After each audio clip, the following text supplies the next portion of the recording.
Good evening, everyone. I'm pleased to welcome you all to weekly classroom session 10 of the International Diploma Course on Diplomacy, Strategy and Foreign Policy, organized by the Tillotoma Foundation.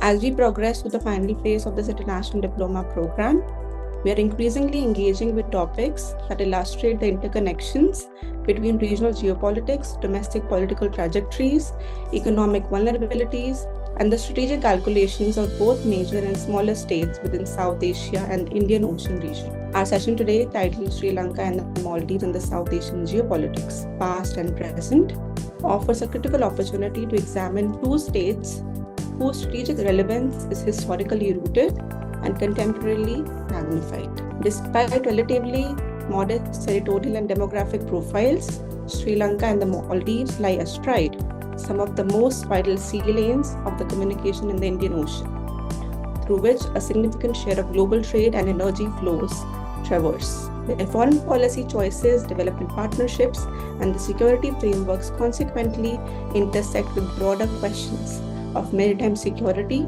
strategic access, and the evolving balance of power in the Indo-Pacific. From international relations perspectives, Sri Lanka and the Maldives exemplify the behavior of small states navigating asymmetric power relations. Their agency is expressed through hedging, bandwagoning, diversification of external partnerships, and leveraging geopolitical competition to secure economic and political gains. At the same time, their domestic political economies, often marked by electoral volatility, governance challenges, and the developmental imperatives, shape the contours of their external alignments. For instance, changes in government leadership or coalition structures in Colombo or Male often produce recalibrations in strategic postures vis-a-vis India, China, and the United States or the other actors. In the contemporary era, the role of China's expanding maritime and infrastructure presence, India's security-centric neighborhood policy, Japan's quality infrastructure diplomacy, and the United States' renewed Indo-Pacific strategy, they converge in these island nations. Analysts frequently interpret these dynamics through lenses such as geoeconomics, maritime geopolitics, and strategic competition, reflecting how infrastructure finance, port development, and poor connectivity projects, and how the connectivity projects have become instruments of influence. From an Indian national security and strategic standpoint, Sri Lanka and the Maldives are not peripheral concerns. They are integral to India's maritime domain awareness, counter-terrorism cooperation, regional power projection, and the protection of sea lanes of communication. For India, the stability and strategic orientation of these states bear directly on energy security, naval operations, humanitarian assistance, and disaster relief, and the broader deterrence calculus in the Indian Ocean. Security concerns are not solely maritime. The region has faced periods marked by terrorism, radicalization, and transnational extremism. Sri Lanka's historical experience with insurgency and terrorism, and the Maldives' episodes of radicalization and extremist linkages highlight the need for sustained counter-terrorism cooperation, intelligence sharing frameworks, and the capacity building initiatives, all of which are integral to India's neighborhood security architecture. Moreover, Sri Lanka's experience with post-conflict reconstruction, China-backed infrastructural financing, debt vulnerabilities, and democratic contestation, alongside the Maldives' oscillation between pro-India and pro-China leaderships, they invite rich analytical questions concerning state autonomy, sovereignty, political economy, and strategic bargaining. These developments align with broader IR debates concerning small state resilience, great power penetration, and regional security complexes. To help us critically engage with these issues, we are joined by Dr. Gulbin Sultana, Associate Fellow at the South Asia Center of the Manohar Parrikar Institute of Defense Studies and Analysis. Dr. Sultana has extensive research experience and expertise on Sri Lanka and the Maldives and has contributed regularly to academic and policy discourse on South Asian affairs. She has been part of several academic and research-oriented initiatives of the Tillotoma Foundation over the past several years, and we are happy to welcome you, Dr. Sultana, once again in this academic setting. As always, I encourage you to share your questions and reflections in the chat box during this session. We will have an interactive discussion after the lecture. With that, I am pleased to invite Dr. Gulbin Sultana to begin today's session. Over to you, Dr. Sultana. Good evening, everyone, and thank you, Kamakshi, for the kind introduction and beautifully setting the background actually for my presentation. So you have talked about geopolitics of the South Asia and role of the smaller countries, particularly Sri Lanka and Maldives, and also you touched upon India's relations with these two countries. So now this map particularly, this map depicts, like you have mentioned about the strategic location of Sri Lanka and Maldives, how important it is. It is not only important for India, but also for many of the extra-regional powers who are looking for influence in the Indian Ocean. And also, particularly if we see, because of the geographic proximity, any kind of development that happens in these two countries will have spillover effect on India. That is why India, and other than that also because of civilizational and historical linkages, there are people-to-people connections between these two countries, the spillover effect, and because of all these reasons, we have strong cooperation. If you see every aspect of bilateral relationship, be it political, economic, security, defense, every aspect you take, we have strong cooperation or collaboration with these two countries. At the same time, if we see since our independence, the relationship has not been so constant. There have been ups and downs in the bilateral relationship. And as you have beautifully mentioned that because of the geostrategic and geopolitical and geoeconomic dynamics, other powers are also interested. These two countries, for relations with other countries, they also have sometimes impact the bilateral relations. Now, there cannot be one particular factor which is shaping these countries' bilateral relations with other countries. There are nuances involved, and particularly, we have to focus on the internal developments, be it political, be it economic, security, their aspirations. That is why what I thought today, probably I'll focus on, particularly my formal presentation will focus on the internal developments. I'll try to be very brief. We'll try to give a historical background and try to finish my formal presentation as soon as possible, and would like to make it interactive so that people can have more questions, particularly in the current context. So because the dynamics is so different, so I'll not club the two countries together. So first I'll talk about Maldives, and then I'll talk about Sri Lanka. So now I want to give you the brief background of Maldives. Now it's called Republic of Maldives, but it was a sultanate since 12th century, and it became a British protectorate in 1887. Unlike a full-fledged colony like Sri Lanka or India, because only the foreign and defense policy was looked after by British. British administration actually allowed the Maldivian sultans to take care of their internal administration. Now, it became independent in 1965, and after 3 years, it became republic. And since 1968 onwards, 68 to 2004, it was actually following a single-party system. There were two presidents who ruled the country from 1968 to 2008. From, as you can see on the screen, from 1968 to 1978, Ibrahim Nasir was a president. And from 1978 to 2008, Mahmoud Abdul Qayyum ruled the country as president. There was no kind of democracy in the sense, because multi-party system was not allowed. It was just single party.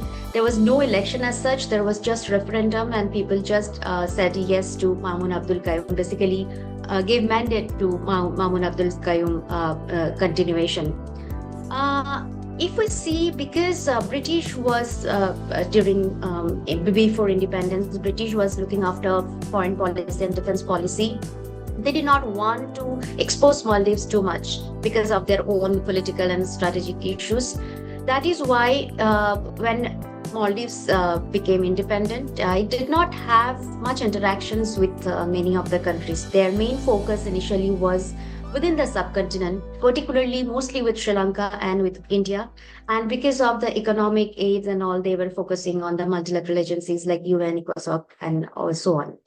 But after Mamun Abdul Gayoom came to power, that tourism, they started explore the tourism sector, and under his tenure only, Maldives started, modernizing gradually. So Maldives under Mamun make a significant improvement as far as economy was concerned, but unfortunately that did not satisfy all sections of people. Only a particular class, particular section, business class, who were basically having political lobby, and they were the kind of resort owners, and they were basically dominating the economy. So there is a section who were not very satisfied with the Mamun Abdul Gayoom's policy. So Mamun Abdul Gayoom did face, even though there was no election, no party was allowed, but he did face political opposition. There were actually coup attempts. There were 3 coup attempts, 1980, 83, and 88.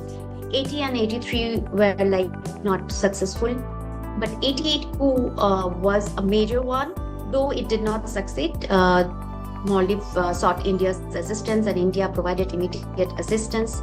And I'll talk about it later when we talk about India-Maldives relations. And that's how government of India, with their military assistance, rescued the Mamun Abdul Gayoom.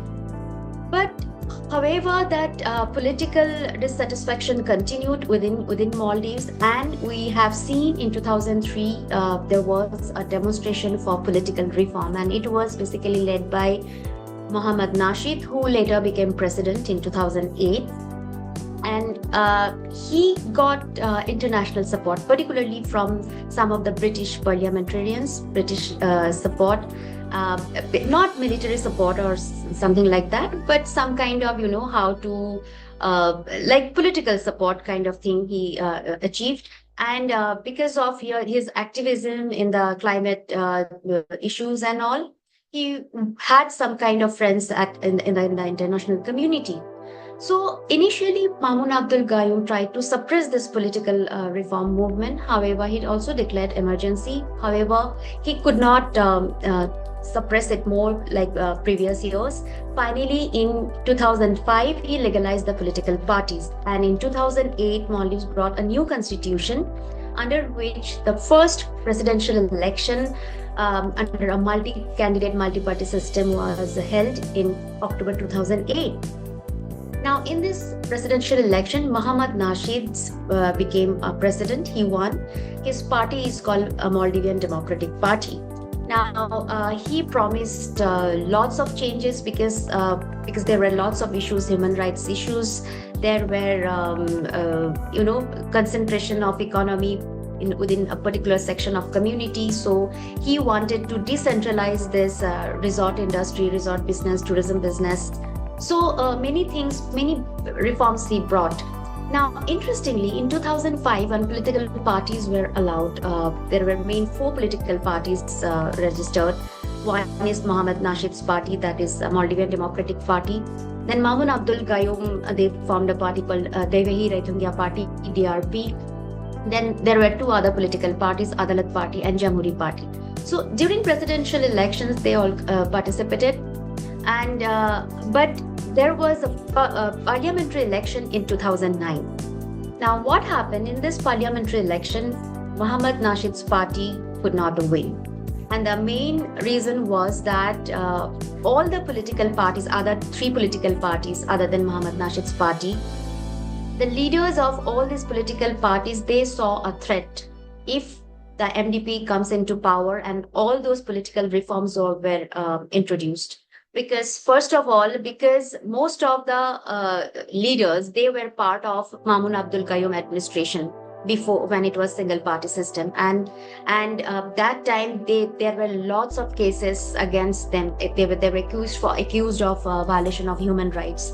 And then also the other political parties, for example, Jamhuri Party and Adalat Party, the main leaders of those parties, they were basically owning some of the resorts.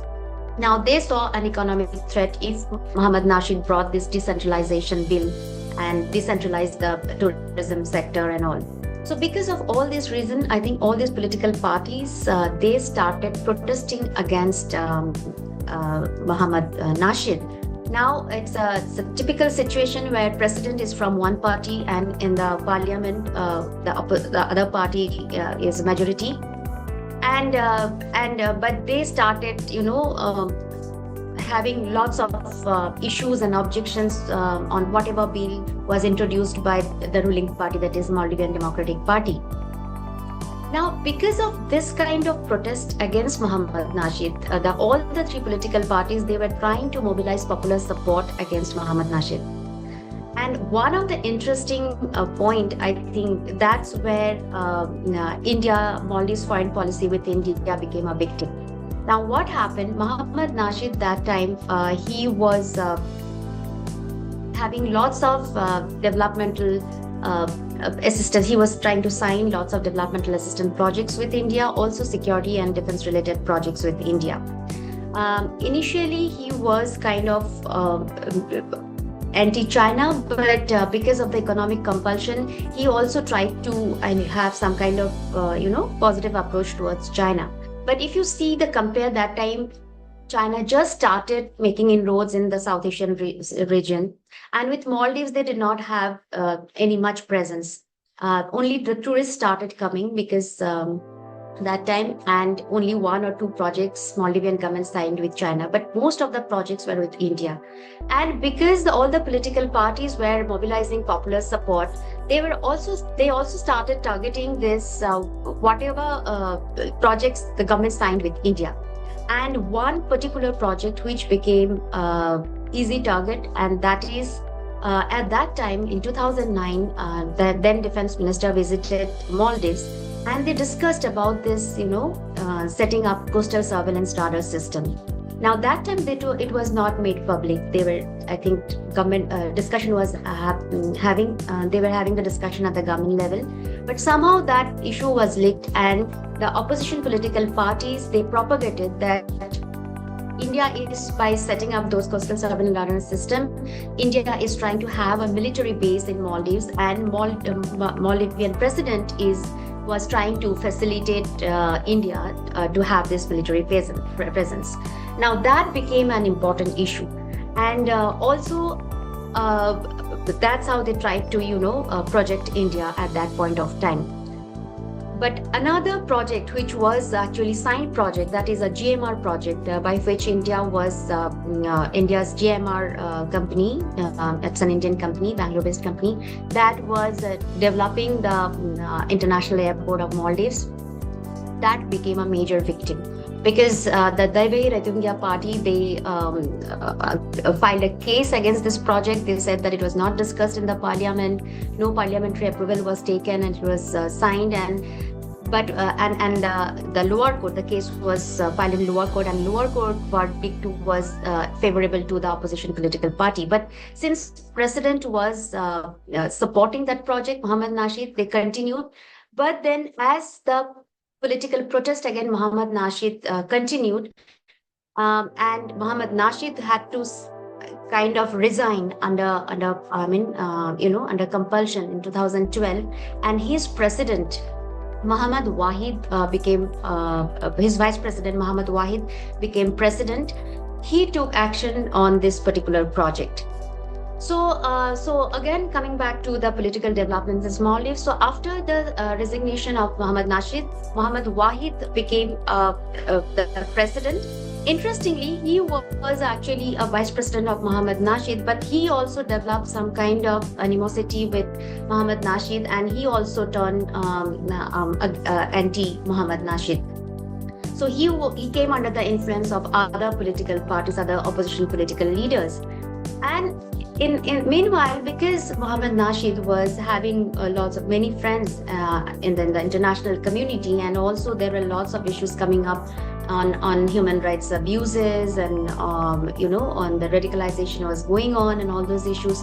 So there were lots of pressure on Muhammad Wahid, the then president, to conduct an election, to have a legitimate government. So finally he declared the election. There's a presidential election, but Maldives was, it was a new democracy, newly formed democracy. It came just in because it's an inexperience. So the election was not very smooth.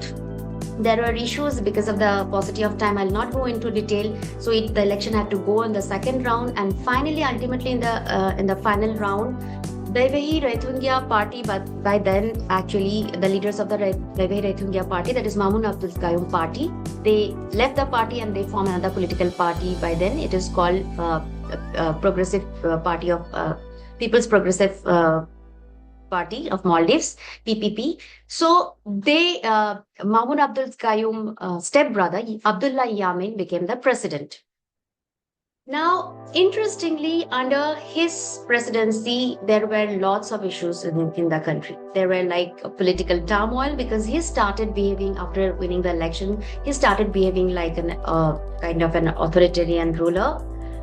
Interestingly, he not only tried to suppress the Maldivian Democratic Party leaders, he also, the way he tried to rule the country, he could not tolerate any kind of dissent, any kind of opposition. So ultimately, all his partners, like other political parties, as I mentioned, they were alliance partner, Adalat Party, Jamhuri Party, all these political parties. They also had to leave Abdullah Yamin and join the protest of Maldivian Democratic Party. Interestingly, Abdullah Yamin's stepbrother, Mamun Abdul Qayyum, also could not continue with Abdullah Yamin. Finally, before 2018 presidential elections, he also supported actually Muhammad Nasheed. And meanwhile, in the country, there were lots of concerns about erosions of democracy, violation of human rights and other basic rights. Extremism was growing. Even if you remember that time, we heard lots of cases of many Maldivians going to Syria and joining ISIS. And when there were lots of pressures were coming, particularly from the West and India, he was getting support from China. He joined Abdullah Yamin joined the Belt and Road Initiative, China's project, and then also he was getting lots of support from Saudi. So he started believing that since he was getting all the monetary support from these two countries, and at the same time these two countries were not interfering in the internal affairs of the country, he could manage. But it was not that easy. And in fact, probably he could realize that by 2015, he could realize that he cannot ignore India because of the human rights issues. There were still warnings were coming from Commonwealth. Commonwealth actually gave warning that Maldives would be suspended. And that time, if you to be fair to Abdullah Yamin, he came to India actually, and he tried to sign it. That's why official statement, if we see, there was, even though he was opposing India and India out campaign against those Dornier aircrafts, he said later in 2016-17, in 2015, India and Maldives signs a defense cooperation framework agreement. And the reason why he came to India was because that time India was in the committee of the Commonwealth and Maldives sought India's support in the Commonwealth. But I think Maldives, Abdullah Yamin did not receive a positive response from India. So when he goes back, he turned totally hostile towards India. And from 2016 onwards, we see kind of approaches which were quite obvious that he is anti-India. So, but finally, what happened before the 2018 presidential election, the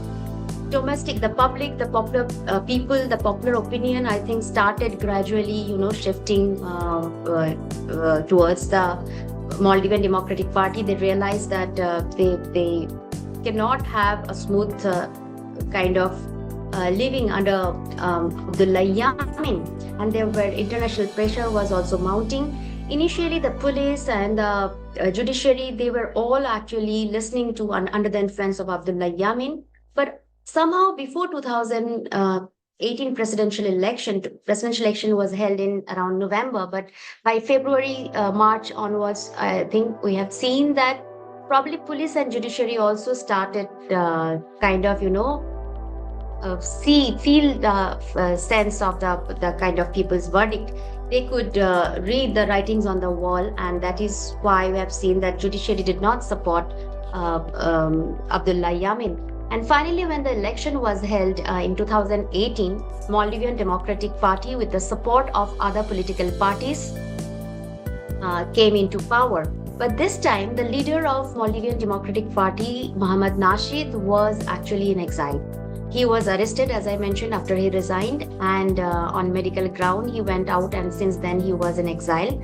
So, and as per Maldivian constitution, he could not come back and participate in the election. So, another leader of Maldivian Democratic Party, Ibrahim Soli, with the support of Mohammad Nasheed, contested the election, and he won the election.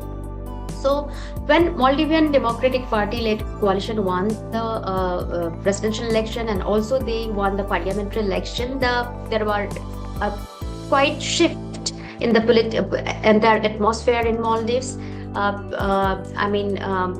Particularly India-Maldives relations improved, but it would be wrong to say that India-Maldives relations with other countries, particularly with China and all, deteriorated. It did not. They tried to follow a kind of balanced foreign policy, was trying to have maintaining relationship with India, US, Japan, Maldives, everyone whosoever was like trying to have relations with Maldives. However, if we see in terms of projects and all, I think India emerged as the largest development partner of Maldives. India actually replaced China. And one of the reasons probably was the COVID, because in 2021, COVID happened. China could not, the engagement with China totally stopped because of obviously the obvious reason we all know. At that time when Maldives was signing, Soli administration was signing lots of agreements with India, be it developmental projects in terms of security and defense related projects also. India Out campaign started by the Abdullah Yamin's party, that is PPM, and they had a coalition with PNC also. It's called a coalition of PPM and PNC. So they started an India Out campaign, and initially it did not receive much traction. But later on, when before 2023 presidential election, it was a social media movement basically, and it attracted the attention of mostly of the youth. And just before the presidential election in 23, what happened? This India Out campaign, the way it was spreading, I think there were not there was not much effort either from Maldivian government or from Indian embassy, Indian mission there, to counter that kind of narrative. Because what happened, the India Out campaign, most of the propaganda and everything were based on misinformation and disinformation. Basically, they tried to show that their main India Out campaign's main opposition was against 3 or 4 defense and security related projects. They tried to give the impression that Indian military presence, Indian security armed forces are present in the name of maintaining this Dornier aircraft and the helicopters which India gifted for their surveillance activities, and mostly those helicopters were used for medical purposes, to basically transfer patients from one island to another island. And I think they were a great help to the Maldives, but I think it was totally a disinformation campaign was launched by the India Out campaigners. So what happened? Many people did not believe that India will have a military base, but some of the people actually started believing in Maldives that Maldives government was too much dependent on India, and that kind of too much dependency should be reduced. So I think that played an important role in 2023 presidential election, but I don't think that is one of the factors, but not the main factor. The main factors are probably the economy. Because of the COVID, economy declined significantly. There were other issues also. Other main issue was that Maldivian Democratic Party was going through an internal conflict. There was a major issue between Mohammad Nasheed and President Ibrahim Soli. Mohammad Nasheed was, after President Ibrahim Soli assumed power, Mohammad Nasheed came back, all the cases were withdrawn against him, and he was appointed as Speaker of the Majlis. But though Mohammad Nasheed only supported his candidature, Ibrahim Soli's candidature, I think later on he started feeling somehow isolated, sidelined, and that kind of a conflict started between the two leaders. And finally, just before the presidential election, the party got split, and Mohammad Nasheed's supporters, they came out and they formed another party called Democrat, and they also participated in the election. I think that was a major factor in addition to like other economic issues. Anyway, so in that election, MDP lost the election, and Abdullah Yamin was in jail because of corruption cases, so he could not contest the election as per Maldivian constitution.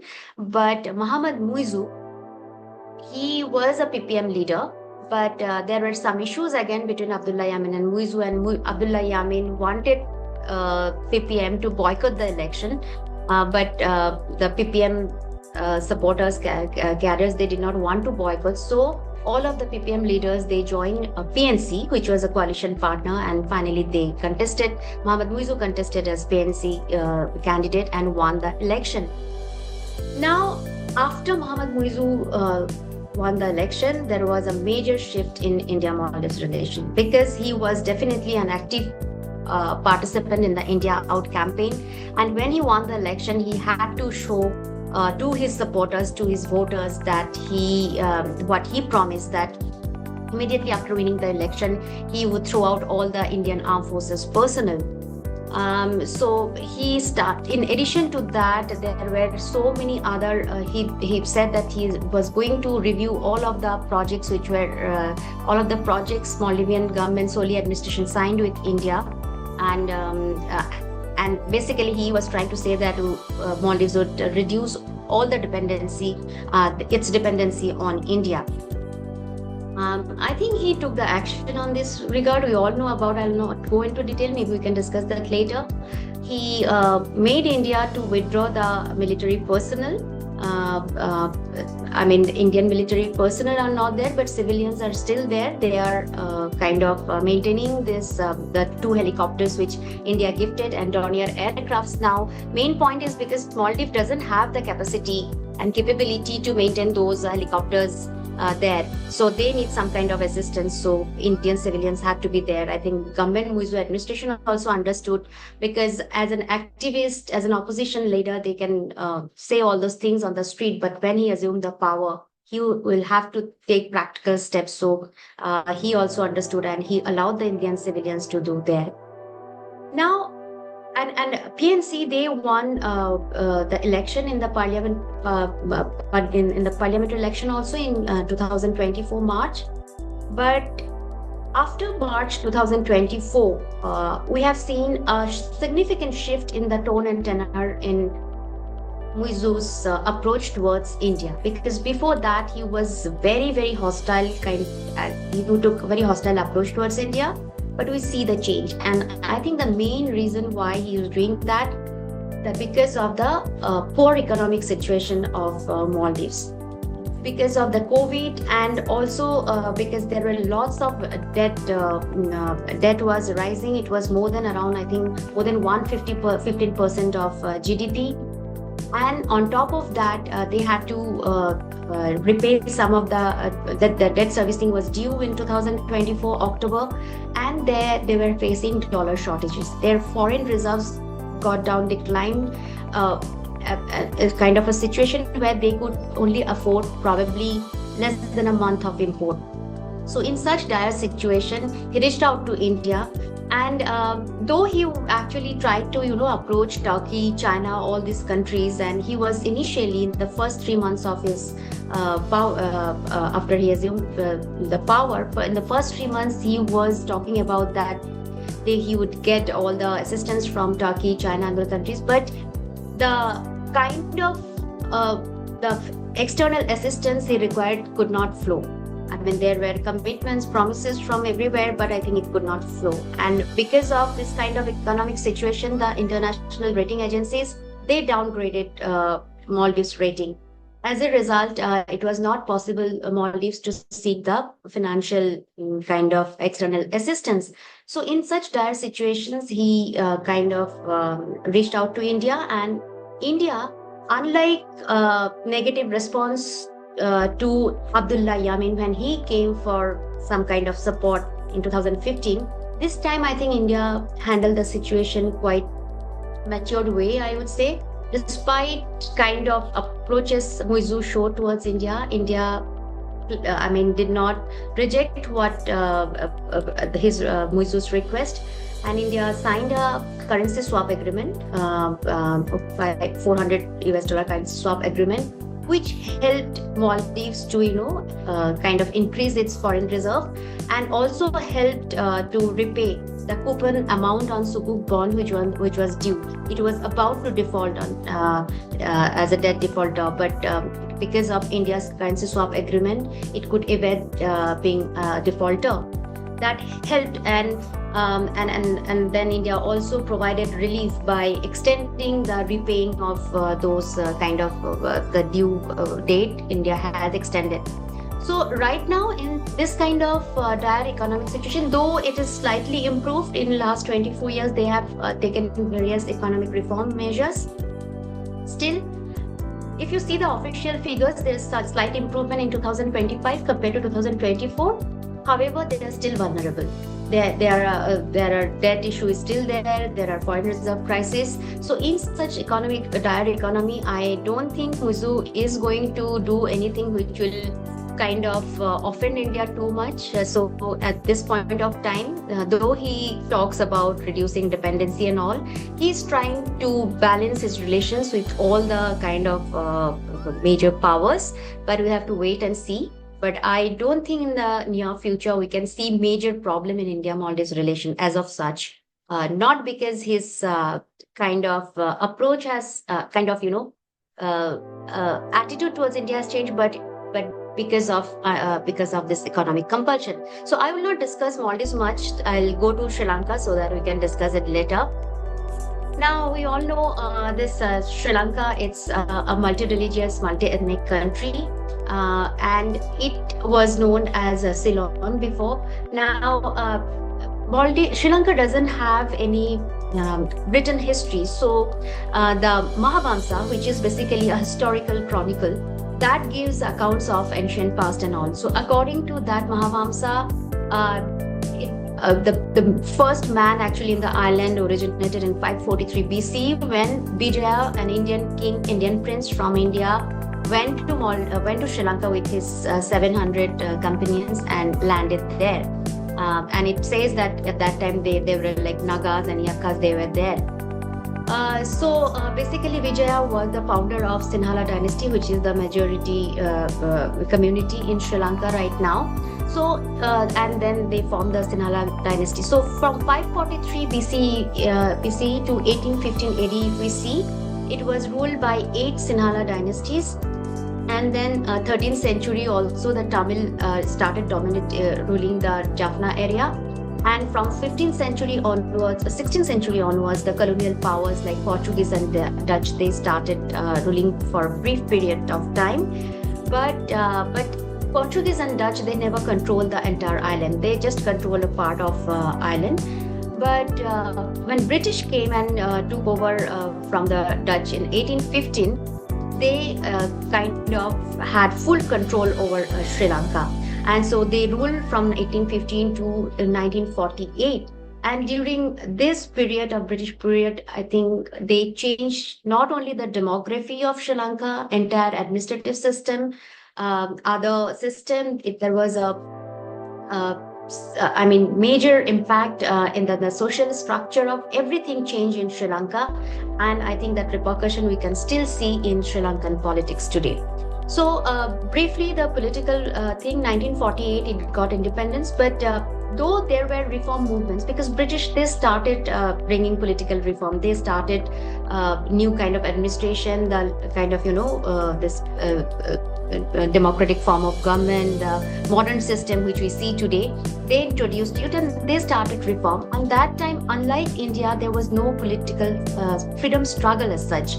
People were just demanding kind of gradual reform, maybe more representation within the British system. That's what they wanted. So in 1948, when they got independence, that time the power was transferred to United National Party, and they ruled. United National Party continued till 1956. Now, before I come to the political system, I just to briefly mention that when 1948 it got independence, it adopted a parliamentary system of government which continued till 1972. But it was not republic. Sri Lanka was not a republic. It's British. Its defense. It signed an agreement with the British, and like defense and foreign policy agreement. So British was basically looked after. But then the severed their ties in 1957. And till 1972, actually the British king and queen, they were the head of the state. But in 1972, Sri Lanka brought a new constitution. They became a kind of they started forming the Sri Lankans became head of the state. And 1978, they brought another new constitution by which they started following a presidential system. Now they're still continuing. There are so many amendments happen in that constitution. Basically, they tried to most of the president actually they tried to consolidate this presidential system, and that's how they brought this amendment. But there has been a demand going on to kind of abolish this presidential system and go back to parliamentary system. So that is still been going on. Now it is actually a multi-party system since its independence. But if you see from 1948, particularly 1956 to 2018, only the two political parties, that is UNP and SLFP, they with the support of other smaller parties formed the government. And 2019, a new political party that is called SLPP, Sri Lanka Padajana Paramuna Party, formed the government in 2019. However, cannot be called as a new political party. It was basically the SLFP leaders. They came out of SLFP and formed this political party. So it's basically the continuation. The same leaders, they continued only under a different political party. However, in 2024, JVP, which is again not a new political party, it was actually in 1970s, it was an insurgent group. They were banned, and later in 90s they joined, they were disbanded, and they kind of became a political party, and they came into power.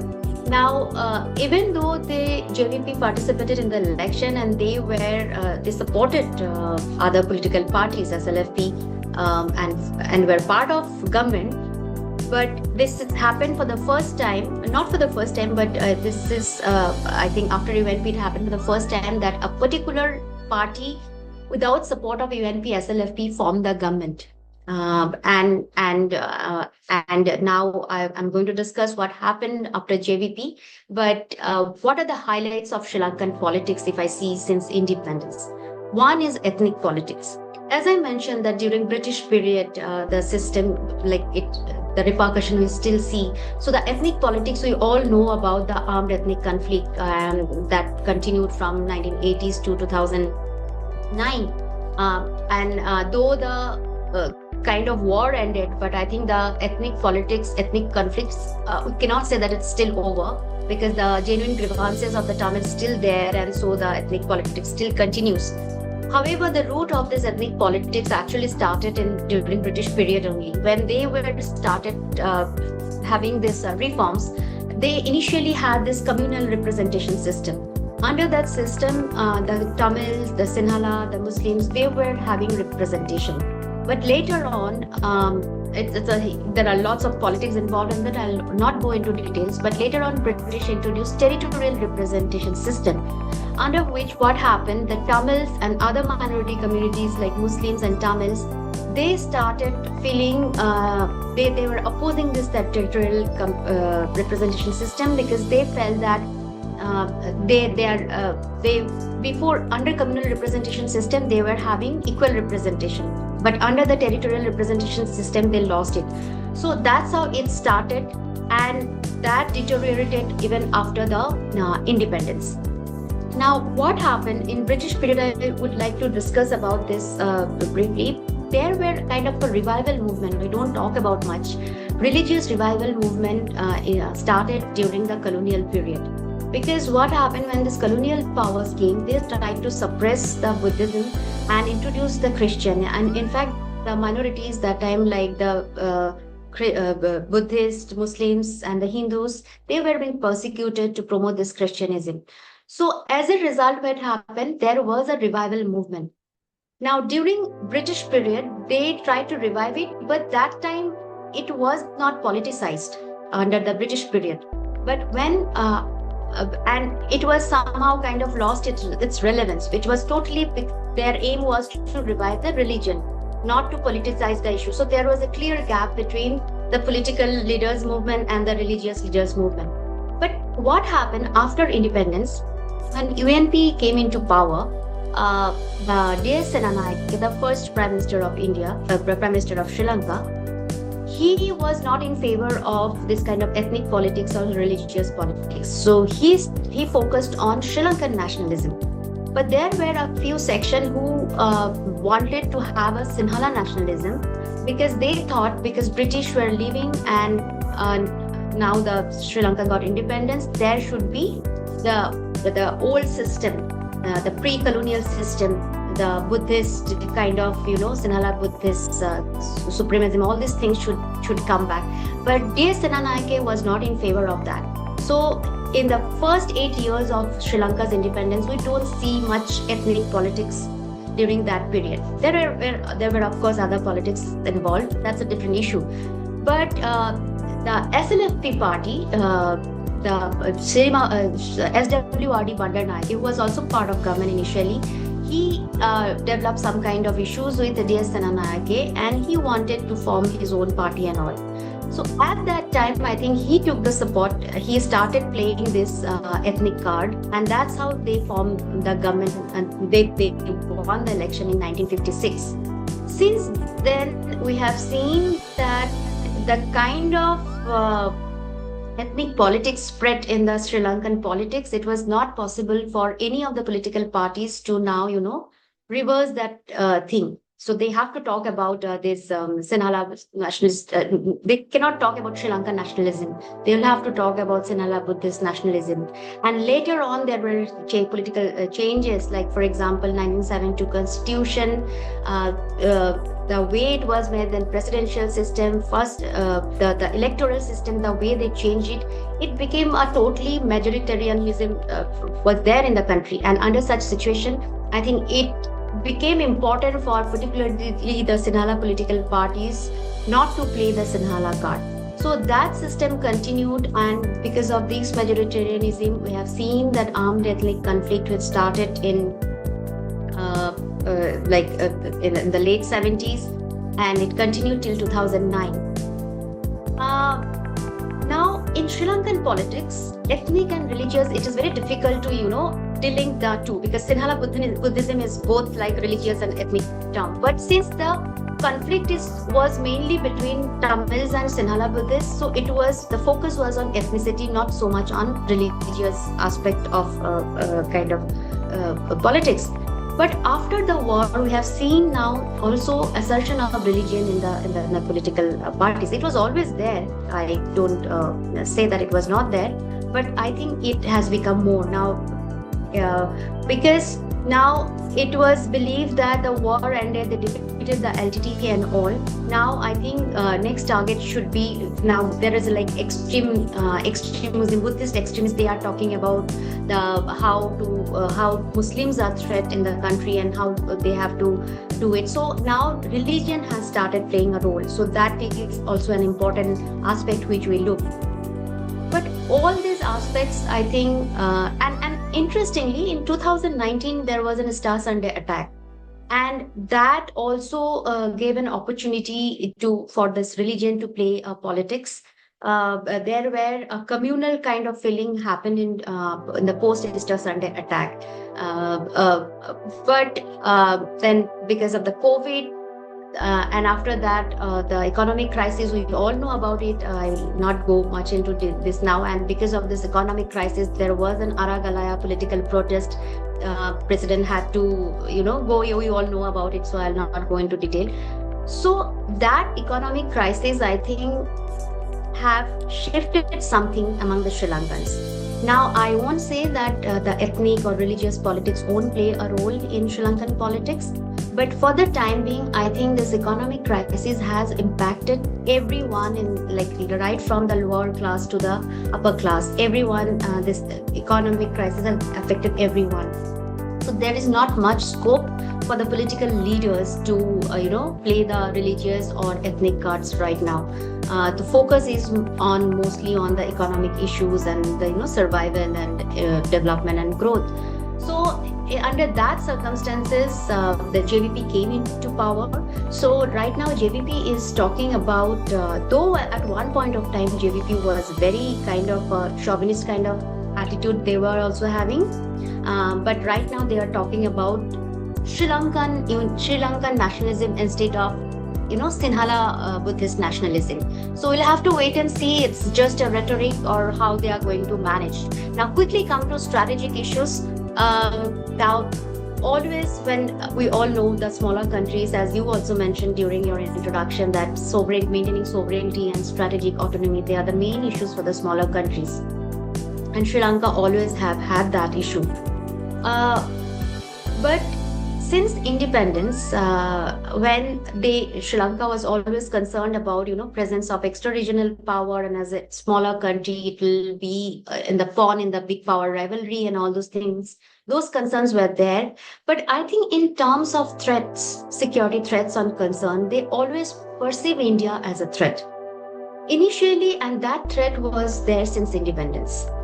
And what happened, and at that time there were not much evidence for them to say that. It was just kind of a perceived notion. They believed because British left and India's the various strategic thinkers like Panikkar and all, they were talking about India's role in the Indian Ocean. So many of the Sri Lankan leaders started perceiving India would take what British did and will try to be a regional hegemon and all. But during the Cold War period, if you see, actually India did not do anything which can affect Sri Lanka's sovereignty or kind of strategic autonomy. But that was a perceived notion.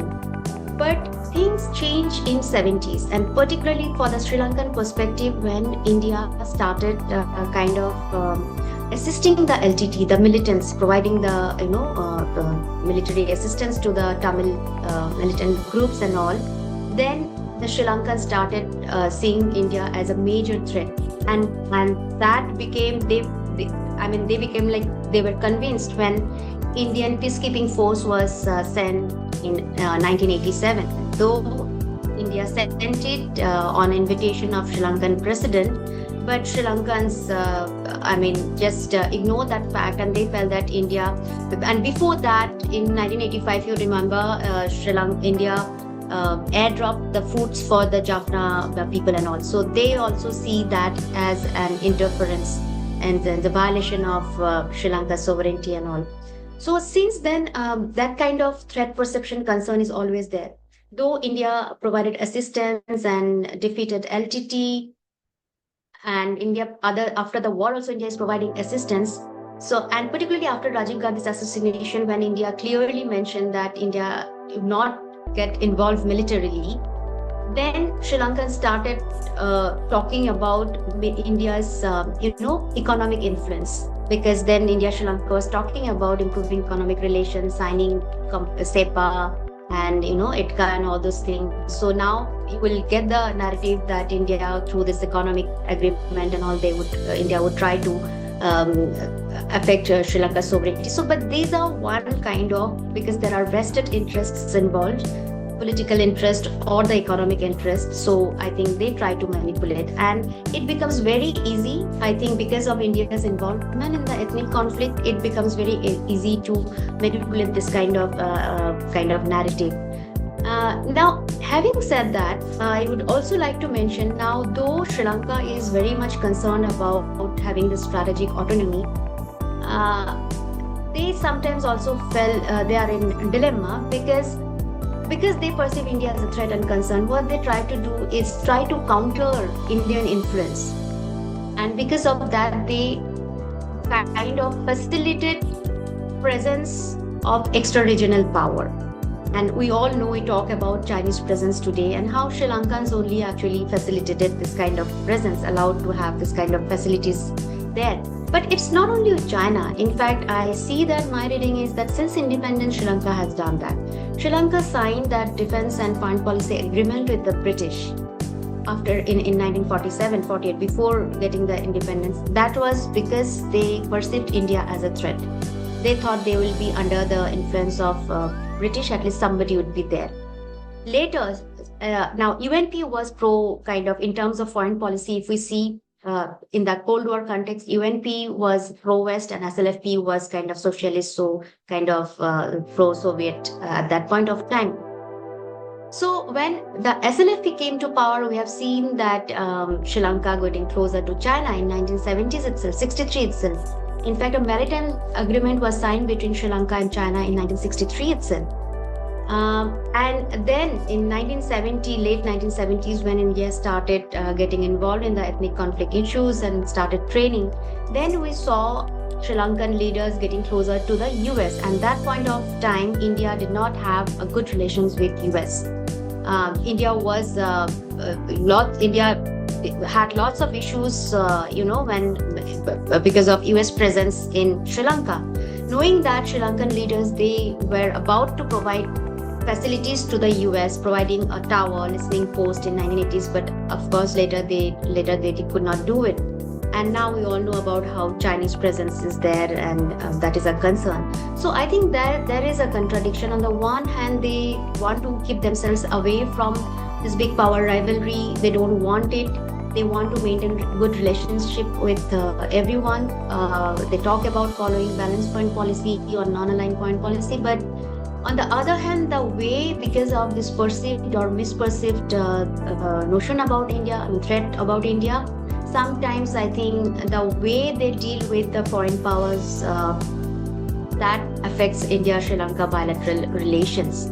So now, as you mentioned, that there are policies, different kinds of policies, balancing or kind of, bandwagoning. I don't see any bandwagoning, because bandwagoning where you see a direct threat. Now, it is interesting that Sri Lanka doesn't see right now, though they talk about this, kind of security threat and all, but they don't see India as a direct threat, military threat, but they see India as a kind of hegemon, which will influence their strategic autonomy. So that is a concern. They see that. So that is why I don't think it's a bandwagoning. But is it policy of hedging? Maybe. And particularly this particular government, JVP, at one point of time during the 80s, 90s, they were quite anti-India. They were against India. I think when they newly joined the government, when they were disbanded, that time they openly criticized India's role in the ethnic conflict, IPKF mission. So they totally India. But after coming to power, JVP, now their approach has changed, and I think it is because, again, the economic compulsion. Because the kind of during the economic crisis, the kind of assistance India provided, it could not get it from any other country. So they are trying to maintain friendly relations with everyone.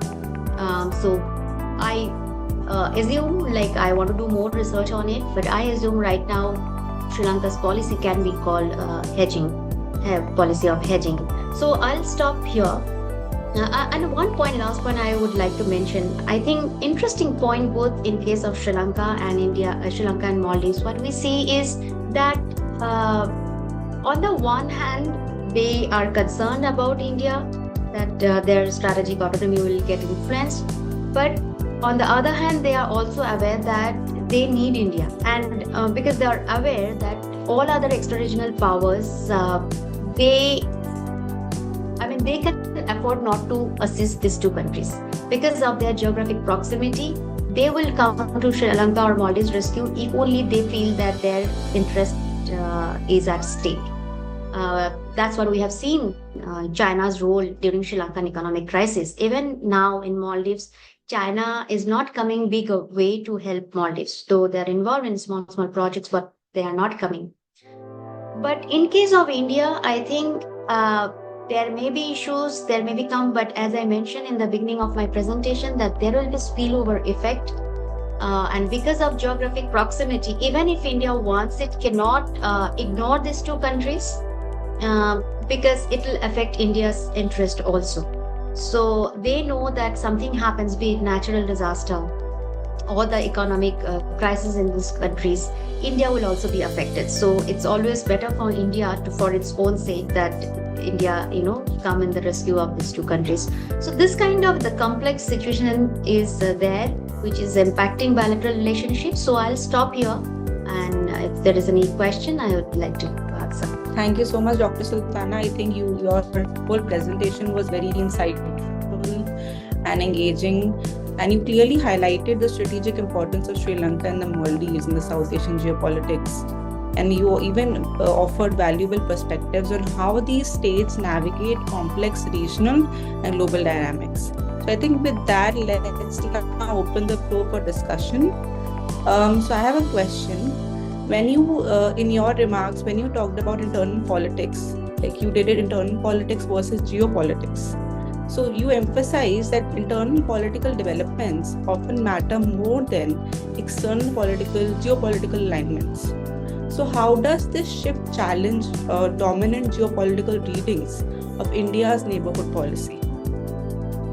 That's what particularly it is very obvious in case of India-Maldives relations, because I have written an article on actually 3-4 articles on basically Maldives domestic politics and its impact on India Maldives bilateral relations, and also China Maldives relations. So after that, my reading is that, see, the anti-India approach we see from 2010 onwards, as I mentioned, that's how it started. It was not because this PPM was like anti-India or something. That's how it not started. And I think that that argument was like also supplemented by some of the Maldivian experts, and they also supplemented that. Because what happened, Mamun Abdul Qayyum, who later became the leader of the PPM, and then he had to leave PPM because of Abdullah Yamin.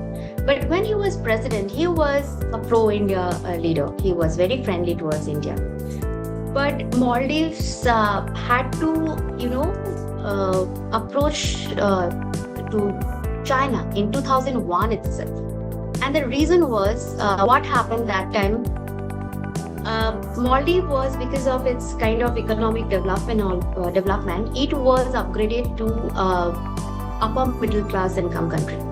So as an upper middle class income country, it was not eligible to receive concessional aids. Now that was a concern. I mean, of course, in terms of official figure, their kind of economy grew and all.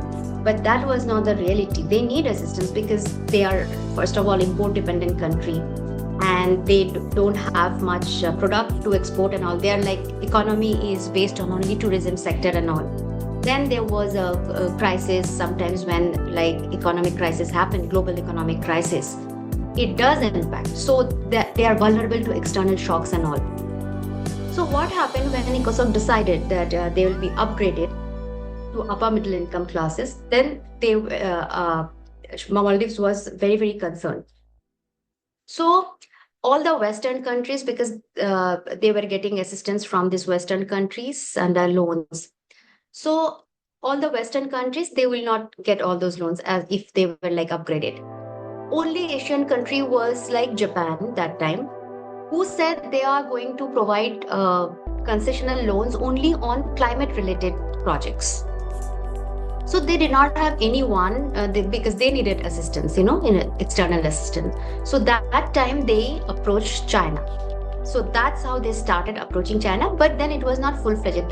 They just basically to approach China, basically to invest in the tourism sector and all. That's how Mahmoud Abdul Qayyum initiated. But that time, though he reached out to China, he was not in favor of, it was not against India. I mean, he was not in favor. He was not trying to play, China card against India or something like that. It was under economic compulsion. And when Muhammad Nasheed also came into power, initially when he became president, if you see, because he was a climate change activist, right? And he was, because of his liberal policy and Western outlook and all, he was critical of China. But then later what happened? 2008 economic crisis impacted Maldives tourism economy. Because most of the tourists right now, the China, the largest number of tourists come from China. But before that, before 2010, it was basically Maldives tourism was dependent on the Western tourists. But because of the economic crisis, they were not getting any tourists from the Western countries, and also because of the political reform movement, human rights issues, and all the kind of a narrative emerged against Mahmoud government and Maldives and all. There were relationship declined with particularly UK and when Mahmoud was in power. So tourism sector was getting impacted. So that time Muhammad Nasheed again changed his tone, like Muizu, what he is doing right now.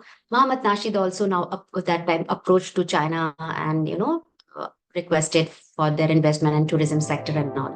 So all this sector, and then again, as I mentioned, that it was basically to mobilize people against Muhammad Nasheed. They were targeting the agreements he signed. Now, one Maldivian expert, like the Maldivian himself, he told me at that time, if Muhammad Nasheed was signing most of the agreements with the Chinese, probably the PPM would have turned anti-Chinese. Then there would not be any India out campaign, probably there would be China out campaign at that time. So that's what I meant when I say that, domestic politics. Again, in case of Sri Lanka, if you see right now, if I can give you the current example, there are lots of opposition against ETCA, like the Economic Cooperation Agreement and all. Again, that is because, many of the main objection, particularly, you can link it. The first objection came in Mahinda Rajapaksa's period in 2012. That time India was actually voted against Sri Lanka at the UN on UNHRC resolution. So already there was kind of, dissatisfaction, so offended. And on top of that, some of the business classes, they saw that their monopoly will break if this kind of agreement was signed and all, so they also objected. So there are lots of issues. So it's not always bilateral, like geopolitics, and I think it gives an opportunity for the domestic actors, be it economic or political, to manipulate what's happening in the region or in the global level, and also in the bilateral level. So that's what I meant when I said. I hope I answered. Yes. There are lots of examples actually you can give, but in paucity of time. Yes. But thank you so much for clarifying this. And I think you made a very valid point here. And yes, there could be many other examples as well. Yeah. I think we'll discuss it in another session. We need a whole session for that. Yes. So coming to my next question, talking about Qayyum's, rule, like Qayyum's long rule, it actually produced stability alongside political exclusion. So does authoritarian stability delay democratic conflict or merely compress it into transition phases? It cannot be good. I mean, there was from on the surface, it looks that political stability and all. But why do you think he faced 3 coups? You can't call it political instability. I mean, if India could not provide assistance on time, I mean, at that time, it was not easy for India also, because the Maldives, the technology and the runways and all, there are lots of issues India had to face. but somehow India could provide assistance on time. I mean, otherwise, and I think the mercenaries, they were also not very expert kind of, they were also very inexperienced kind of mercenaries. Otherwise, Maumoon Abdul's Gayoom government probably, I mean, he was overthrown that time only, in 1988 only. So it on surface, there was no political reform movement, and he was trying to suppress. There were lots of dissatisfaction. So, I mean, that is why it's kind of a bubble. So when it bursts, its visibility is more. So that's what we see in 2004-5, and there are issues. So, and again, that inequality. There was a huge gap, inequality. Why? Because entire tourism sector there was the nexus between the political, not only nexus. In fact, some of the main political leaders, and they are mostly, if you see the one leader basically dominated the party and all, and they are the kind of a tycoon, and they are like dominating the resort sector and all. So it's the resources they are accumulating, but it's in the hand of a particular a few section of people. It's not getting distributed. So at some point of time that will burst, right? So I think authoritarian government in any days, no, I don't think it gives political. It's just delays, and maybe it's not visible. Yes, thank you, Dr. Sultana. So coming to the next question, you also mentioned that engagement with China largely stopped during the administration you were talking about at that time, and how decisive was this in pushing Maldives closer to India? So coming to this aspect, like, was this shift driven more by external pressure or by domestic political calculations? No, you are talking about 2018? 2018, yes. Yeah. No, so what happened, MDP is known as like having pro-India approach, right? So they were pro-India, definitely. They favored India because Mohammad Nasheed had issues with China. Like, they did not have issues with China. They were talking about the Chinese debt and all those issues. Okay, the huge this thing. And kind of, it is an interesting point. Like, when a party comes in the neighborhood, which is kind of not very friendly towards India or having kind of anti-India approach, they are anti-India. You can see from their action and then their tone and tenor, they are anti-India, right? But I don't see any of the, even MDP in this case, or like, for example, like Ranil Wickremesinghe, we knew his image was like he is pro-India. But that doesn't mean that they are anti-Chinese. Right, you got it. So, so all the political parties, be it, MDP or some of the political parties in Sri Lanka, I don't think they are anti-Chinese. They are not anti-Chinese. And secondly, because of the Chinese involvement and the Chinese loans, they are dependent on China.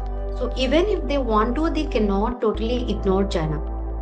So, when Ibrahim Soli came, of course, India, replaced China as a development partner. Most of the big projects went to India. But they were having friendly relations with China, and if there are some issues between India and China, they had to sort. They were they did not, I think in any point of time, they offended China. Like, we see that Yamin or Muisus, like sometimes maybe they have offended India, but I haven't seen any of the pro-India political parties offending China. I haven't seen that. Yeah. And secondly, what happened because of COVID, that is why probably we see complete, there is no engagement at all. But at that time, that point of time, if you see the head of the mission, Chinese head in Sri Lanka, he was in Maldives. He was like involved. Like, of course, he cannot have projects and all because it was not allowed to come and all. But he was having the small engagement, like at the popular level, having ping pong diplomacy and all this kind of. So he was engaged. And Soli also could not do it, could not ignore it. There was like they had to repay the loans and all those things. So they were depend. So that is the main reason I don't see it was like kind of any anti-China kind of approach. Thank you, Dr. Sultana, for clarifying this for me.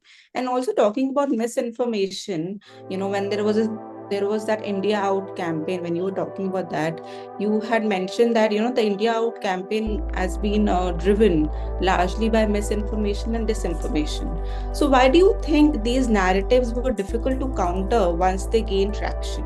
Not difficult to counter. That's what I don't understand. I mean, for example, what happened, the main issue I think I see, and actually, interestingly, the Muizu administration is also now facing the same criticism, because they said like when we come to power, we'll disclose everything and all. Now, after coming to after resuming the power, now Muizu administration is also not disclosing the kind of agreement they signed with India and all. Initially, I remember somewhere Muizu himself has mentioned that there would be like 1,000 armed forces personnel, Indian personnel will be present and all. But later, the official Muizu administration's official clarification is there were only 88. So not armed personnel, they are like military personnel basically. They're not armed. So that kind of, it was, there were like press conferences by Maldivian National Defense Force in 2-3 occasions. But the way India Out campaigners were spreading through social media and all, I think that to counter that kind of narrative, I mean, that intensity was, I think, was missing, because MNDF press conference, it won't reach to, common people and all. Only people who open their website, probably they'll get to know, or who reads newspaper, they'll get to know. But like when it's a social media movement, it reaches to each and every mobile phone. So to counter that kind of disinformation or misinformation campaign, you have to do the similar kind of. So that was not present. I think that is one. And I don't understand why they can't discuss. I think this issue is also with Sri Lanka, because yes, there are various wind power agreements signed between India and Sri Lanka. I think now also people are arguing why they are not disclosing what they have signed and all between JVP government and Indian government. So I don't understand why they don't disclose. I mean, what's there? At least some provisions there will be when you sign the agreement. At least discuss in the parliament or do something, or some select committee and they discuss. So that's the main point. And I think when you mentioned about social media, do you think social media actually, what we see nowadays as well, social media is like the algorithm which social media has, they actually amplify extreme and misleading content. So they won't, the right information won't reach you, but the wrong information would reach you in minutes. Because there is not, like, for example, everybody, maybe 100 people, India Out campaigners, they are like, sending the messages. There's only one press conference from MNDF. So, and that too, probably they are not making an effort to,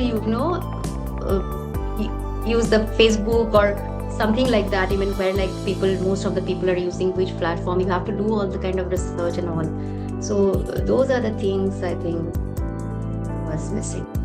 And also, sorry to cut you off, I just wanted to add something, that we also see a lot of involvement of youngsters in this. Like what happened in Bangladesh also, there was a lot of involvement of the youngsters, like the young crowd.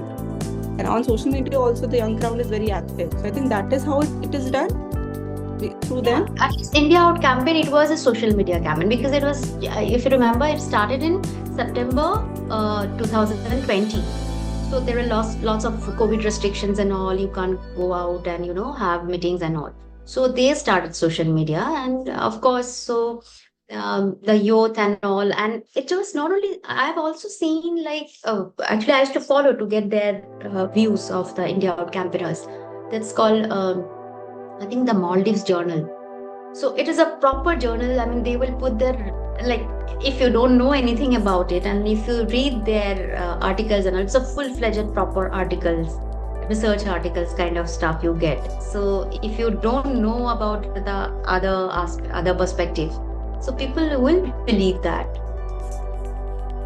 And also talking about, like, when we talk about misinformation, you also mentioned that, you know, the Indian helicopters, the aircrafts, they were mainly used for medical evacuations and surveillance. So why does this narrative fail to convince the public? Like, was the problem a lack of transparency or a lack of trust?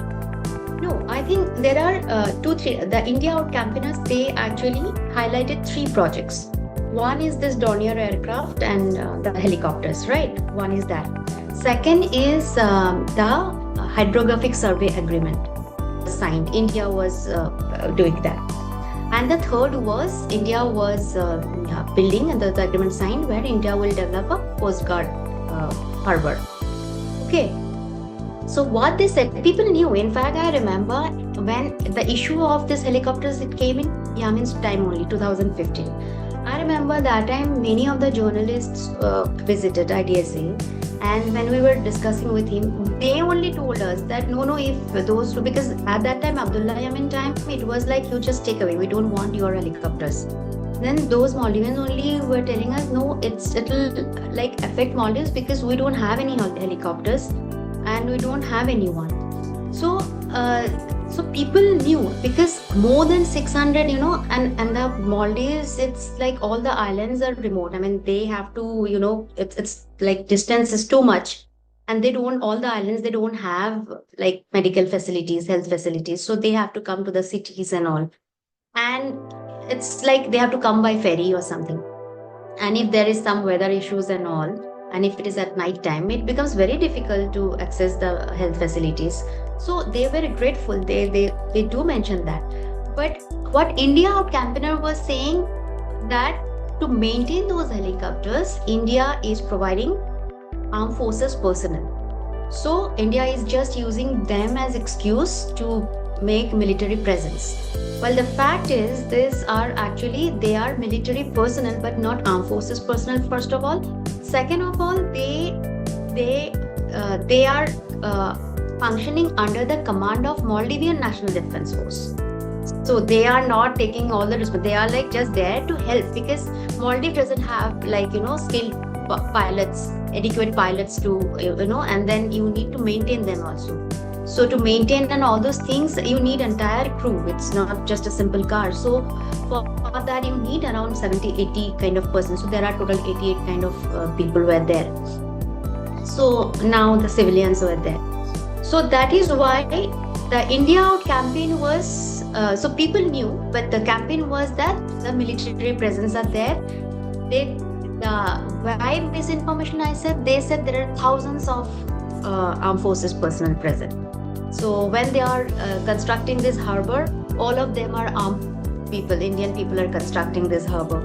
And then the hydrographic survey, India is doing kind of, you know, all kinds of survey and all this thing. The thing is, it was not mentioned to any of their narrative that Maldives doesn't have the capacity.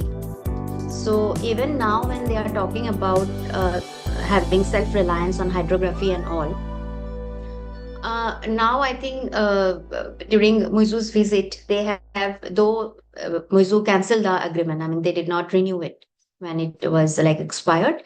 But India is assisting Maldives to, you know, develop the capacity and capability. It was doing since like that time also, but I think India is still continuing that. So the problem is there. So people were not aware of whether the number is 88 or 1,000 or whatever. Though government sources have mentioned that it's like 88 or something. But people thought maybe the other side is, and they were also, publishing in that Maldives journal, which I mentioned there. Often you will see the leaked agreement and all, which is fake. But how do you know it's fake or what? Because it looks properly signed and all. So all those issues were there. So that is why many people did not believe, many people. And in fact, immediately when Muizu came, within a week or something, one boy died because he suspended the functioning of those helicopters. They said they will resolve the issue. So because of that, there were lots of protests against like Muizu's approach and all. So there were issues. Thank you, Dr. Sultana. My next question is that if the MDP had remained united, do you think it would have retained power? Like, or were there any economic pressures already too severe? Because I want to understand that how much does unity matter compared to performance in Maldivian elections? Matters, because the difference, if you see, it was, I think, initially, because they have 2 rounds of because in the first round, if they don't get 50%, more than 50%, 50 plus, I think, then it goes to the second round. So the difference was around 7% or something. It was like 7%, and Democrats, they got 7 something, like 6 point something. So I assume maybe in they would have won like thin margin, or like at least what would have happened, like even if they had to go to the second round, because then something probably would have but that was the main, I see it played a major role in the election. Got it. Thank you. Next question. You also spoke about a noticeable shift in President Mizu's approach toward India after March 2024. So would you describe this shift as a short-term adjustment or the beginning of a longer recalibration?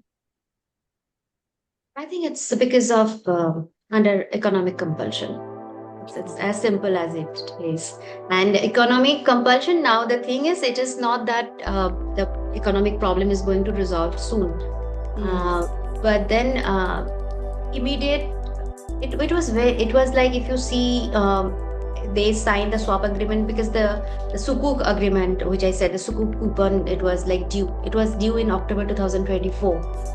And he visited, I think, around September, August 2024, and they signed the agreement, and that's how it saved. So immediate relief which they required, they received.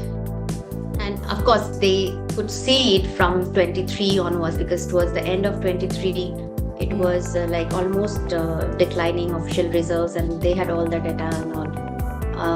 So that's what, and by March, what happened, because that was the main election agenda, that immediately the day after I won, like, I'll remove them Indian Armed Forces personnel. So by March, India withdrew all the military personnel and replaced them with the civilian personnel. So in the election, I mean, I think he could save his face, that yes, I made them. I mean, okay, civilians are there. I think even other Maldivians are also not making issue, because they are also aware, like, if Indians are not there, who are going to maintain that? They are going to suffer and all. I mean, they need those helicopters. So they were also not making, because he was saying that I'll get air ambulance and all from China or Turkey. But then they can't get it immediately, right? So they will take time. So I mean, he could save his face, that okay, now Indian military personnel are not there. So then it became easy for him. Otherwise, his voter would have questioned him. So that's what I see. Like, now he have to take a cautious approach, because the 26 economic outlook is also not very positive. There will be issues and all, and on top of that, now the Trump policies and all, geopolitical shifts and the wars everywhere, and Maldives is import dependent. Thank you, Dr. Sultana. And talking about Sri Lanka now, you trace Sinhala political origins to the Vijaya narrative. So how has this origin story influenced majority-minority relations in Sri Lanka? So that's interesting, because what happens now, they see that the Vijaya went from India, and then they are the original this thing. And now many of the Tamil side, they don't want to believe it. They say that, no, it was there, like people were there. So what Mahavamsa says, that when Sinhala dynasty was there, from say around 1st century BC, there were intermittent Tamil attacks, Tamils from South India, like the Cholas and Pandyas. There were intermittent attacks, and maybe for short period of time they ruled, but it was not permanent. Got it? It happened only in 13th century. So the many people argue, many people debate, no, that's not fact. The Tamils were settled there much before than 13th century. But that's what Mahavamsa says, that so 13th century, because Jaffna kingdom, if you see, the Jaffna kingdom, controlling the entire Jaffna, it was in 13th century onwards. So that's what they see that, and interestingly, which are the issues which they don't focus? It's the political issues. You try to be selective, right? Interestingly, if you see the Sri Lankan kingdoms when as per Mahavamsa only. So what happens? How the Vijaya, like he went there, and then so they had nuptial relationship with the Nagas and Yakas. So they call them demons. They don't call them human beings. So Vijaya was the first. That's what they consider it. But then when he established the kingdom, his queen has to be somebody from royal family. That Nagas and Yakas, they cannot be, because that's what. So they got many of them, and after that also they had marital relations with the South India and So, but they ignore that fact that no. So it's a Sinhala, pure Sinhala domination. That's what, because they have to make that it's a Sinhala land and all. But that's what, even in Sri Lanka they accept the fact that Vijaya, they are very proud about that fact that Sinhala kings from North India, this side, they went there, and their origin, they don't ignore that fact. So am I answering all right, or I missed your question? Absolutely, yes. Yeah. So that's what. So because of the ethnic conflict, so and basically again, my actually monograph is based on this assertion of religion, where I discuss about the historical aspect. So what happened in what they say, that because of this Tamil intermittent attacks, and for short period of time the Tamils were coming, and even after, so the purity of Buddhism got affected. So that's how they say now also, and then again they mention about that, how first it's because of the Tamils, and then during colonial period, because of the colonial British, Portuguese and Dutch, because of them, Buddhists, they lost their purity. Not only purity, but also kind of the viharas, Sangha, Buddhist Sangha, they lost their supremacy and the privileges. And their main thing was that after independence, the Sri Lankan government, they would give back. But as I mentioned, yes, Senanayake did not focus on the Buddhist demand and did not declare. So that is why later we see the 1972, when though Buddhism was not made the state religion, but it has a supreme position in the constitution. So that is very much there. So that's how. But now the Buddhist extremists, and they all believe that yes, that constitutional provision is there, but every time there is some kind of, for example, now he is talking about Sri Lankan unity, but right now I haven't seen people coming out, because as I mentioned, maybe they feel that it is not the right scope, right time. There's not much scope to play this religious card. But this we saw when there was a peace process in 2000, early 2000, when Chandrika Kumaratunga came to power in 94. After 1998, I think they were proposing a peace process devolution package. So under this devolution package, they were trying to give some kind of, rights to the Tamils. So again for there, of course, the political and economic vested interests, the people who were playing politics, religion, politicizing the religion, they were again saying that these are the politicians who was trying to again, if that is done, then again the Buddhism will get affected. The land of Sri Lanka is a land of Buddhism. It will be affected because of this devolution packages. And these are all creative narrative and all. So it depends. That's what I argue in my monograph, that always it happens. There has to be some kind of, in the society, they will always see whether it is easy to play that religious politics. If it is favorable to them, then they will use it. Otherwise, they may not use it. So So right time, maybe it is not favorable time for them. So thank you so much for a very detailed answer. Now talking about one more aspect, when like you had actually argued in your remarks that economic pragmatism currently shapes regional politics. So do you see this as a temporary phase or a structural trend in South Asia? I think that problem, because they are developing countries, they think always they will have this kind of issues. But again, once they are confident, like they can manage. I mean, it's not that all these countries are becoming developed countries after 5-6 years. It's not like that. But once they see that it's manageable, then if something comes, if they feel like it's affecting the ruling elites and all, the ruling elites, the leadership, that also plays a role in bilateral and foreign policy affairs, right? For example, if I can give you an example, when Mahinda Rajapaksa came to power in 2005, his main aim was to defeat LTT militarily. Okay, so there was so much protest against India and all those things.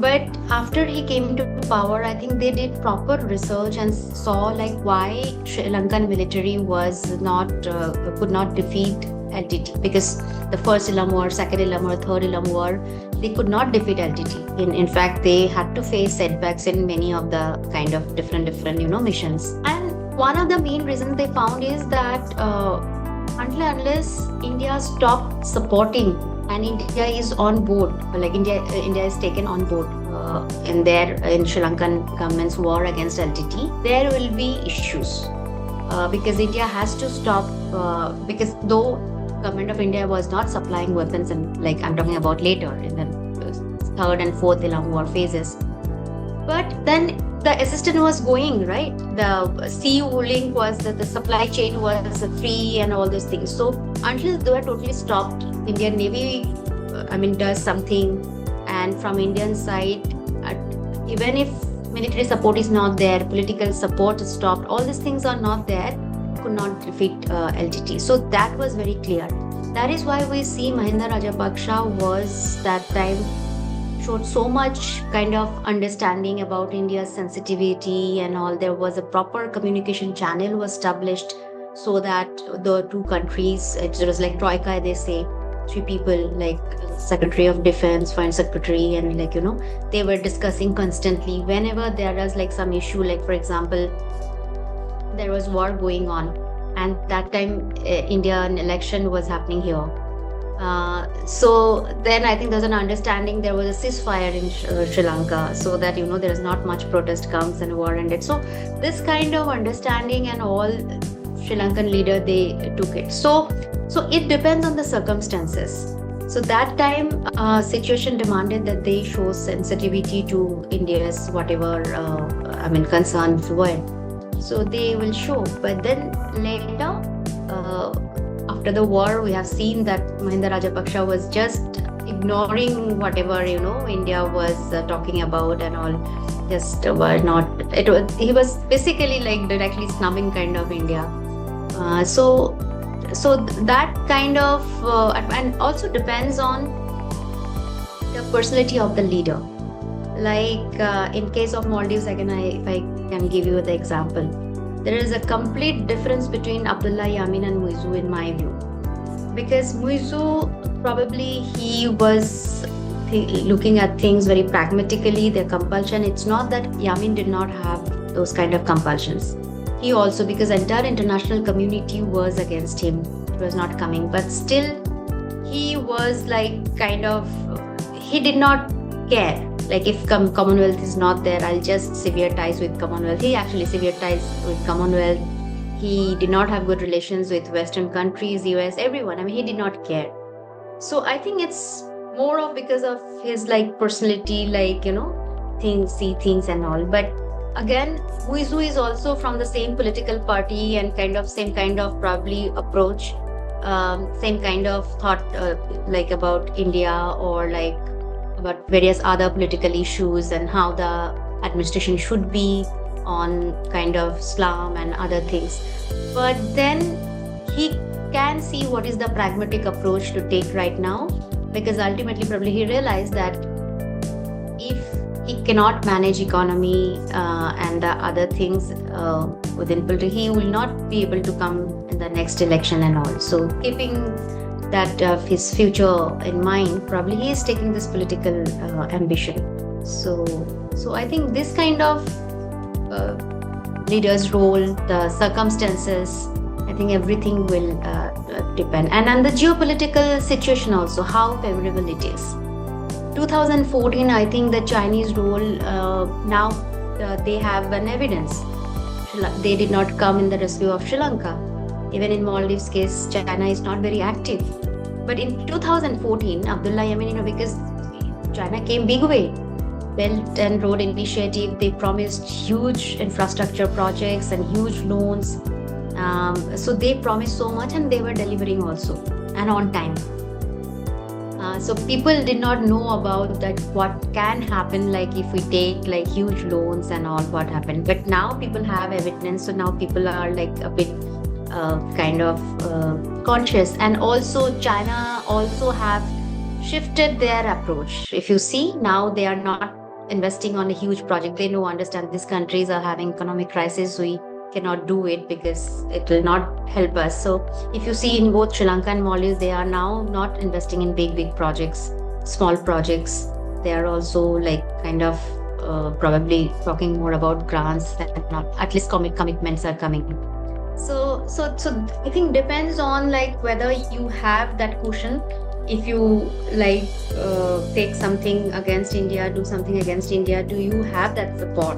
So it depends on that also, I think. So all this factor will decide. Thank you so much, Dr. Sultana. Also, why has there been a persistent demand to abolish the presidential system? Like which social or political groups support this demand more strongly? And what could be the obstacles? Like what obstacles prevent a return to a parliamentary system? Obstacle is once they are in power, they don't want to. So I remember even JVP probably said like, I think one way to explain it that, because most of the leaders, they think like they have to do it, but when they are in power, they say like, yeah, we'll do it gradually. We can't do it suddenly. So we'll have to do through constitutional amendment changes and all. But since Mahinda Rajapaksha's period, we have seen that they will amend and in fact, they will consolidate it more. At least Mahinda Rajapaksha did so. Gotabaya Rajapaksha also did so. But in between, National Unity Government, when they came to power, they repealed the 18th Amendment and they made it some kind of, still you can't say that they reduced the executive powers of the president, but it was kind of better than 2018. But they did not take the, kind of, they did not repeal it. They just amended and reduced the power to some extent, slightly. But now, let's say now JVP is saying that they are not thinking of amendment or something. They want to bring a new constitution. So this process of new constitution, it has been going on for so long. Now it doesn't, because you have to have the support of all you just can't bring it. So, but let's see, JVP, can they do it? They have the majority, but it depends on now the political will, whether they want to do it. So last question from my side. You also highlighted in your remarks, like there is a contradiction between Sri Lanka's desire for strategic autonomy and its facilitation of external regional powers. So can a small state realistically preserve sovereignty while also repeatedly inviting external powers to counterbalance a neighbor? That's a main dilemma. I mean, their approach, like, I think everyone understands that they need to take assistance from everyone. Even India understands that, like, because India cannot fulfill all their requirements. Even if India wants, and they don't have the resources, like they have to think about their own national interests, so they'll have to take assistance. But I think the problem arises how they approach it. So as I mentioned that Soli, he was friendly towards everyone. Now JVP, he is like going to China and sign so many agreements, But the concern, we express our concern, India expresses its concerns when there are India's sensitivity or the security concerns are like ignored, like then strategic kind of project comes up, or when it was not kind of informed and does something which gives an impression that it's trying to kind of undermine India's influence and all those things. So I think it much depends on how the leader handles it's his or her capability to how he or she deals with all the stakeholders, all the big part players. So that's why again I said, like in that case I would say that Yamin was Yamin did not do it. But Muizu in that sense, he is like trying to do it probably is better than Yamin. That's in that particular aspect I see. But also I think from India's side also I'll see in particularly Maldives case, because that time we did not respond positively to Yamin when he came to us, and I think again it's always better to see where we make mistakes also. I think that is should not just critically analyze the other countries, but we also should see what we do. I think what happens to us, we have that kind of made an impression that we always associate ourselves with one particular party. When that particular party comes to power, we are having good relations. When that party is not in power, then we have issues, because I think we stop engaging other stakeholders. I think that's where we really need to work. And I am to some extent happy that I think I can see that shift in India, at least in case of Maldives, because he actually snubbed. If you listen to his press statements, Muizu actually snubbed India when he was in China, when he was coming back from China during his first official visit in January 2024. So the kind of way he was talking, it actually, offended. And then also the whole comment by deputy ministers of Maldives in social media, boycotting Indian tourists, boycotting Maldives, and all those issues. But then India, I think Indian government's approach was, Indian government did not react to all this. Social media people were saying and all. But then I think Indian government was quite cautious how to react and all. And when Muizu came, we responded positively. So because I think that is also important. Ultimately, the countries, they will need assistance and they will go. They will come, and if we don't give, even if it's expensive and costly, they will have to take the assistance because they don't have any other option. So it's better, instead of losing that opportunity, it's better if we engage, and then I think we'll be in a better position to deal with these countries who are not very friendly, or particularly deal with leaders who are not very friendly. So I think from our side, I hope India will continue in that part, but let's see, it depends on the... And also there was a lot of debate regarding Lakshadweep also, because when there was India Out campaign, and there was a lot of discussion that we should choose Lakshadweep over Maldives. So what are your thoughts on that? That kind of comparison doesn't help. The social media, we ultimately, people who has to go, they will go. It's like within India, why should we compare? How many countries you will oppose that ways? So, it doesn't make any sense. Anyway, Maldives is so expensive. It's not that every Indian tourist can go to Maldives. It's not easy accessible that way. Anyway, many Indians will not go. They will, I'm talking about common middle class people. So that kind of social media reaction, sometimes it affects, but that is where we have to see how government approach, because ultimately government has to deal with.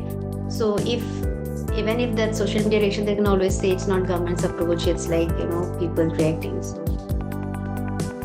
thank you so much, Dr. Sultana. Students, does any one of you have any questions? So I think being conscious of the time, we had a very good, detailed, hour-long. Yeah, I hope everybody is found it useful, and yes, definitely. Yeah. Yes, I think we can. Yeah, absolutely. Thank you, Yes, Prabhu. absolutely. Yeah. I don't have any question. Yes, I appreciate your thoughts that we should not compare the both of the countries like Maldives and Lakshadweep whenever we have to go there. Yeah. Thank you very much. Thank you. Thank you. So as we come to the close of today's session, I would like to thank Dr. Gulbin Sultana for an insightful and analytically rich lecture. Her discussion helped us move beyond surface level narratives and instead appreciate the layered strategic, political, and economic dynamics shaping Sri Lanka and the Maldives within the South Asian and Indian Ocean region geopolitics. Thank you very much for your detailed presentation and for sharing your in-depth knowledge. Your insights into the geopolitical, security, and domestic dynamics of these two important South Asian states have added valuable context to our understanding of the region. I would also like to thank all our participants for joining us this evening and for your engagement throughout the session. We hope today's discussion contributes meaningfully to your broader appreciation of South Asian geopolitics and India's strategic environment. We look forward to seeing you in the next session. Have a wonderful evening ahead. Thank you. And I enjoyed the kind of discussion we have. And I hope everybody found it useful. And thank you so much.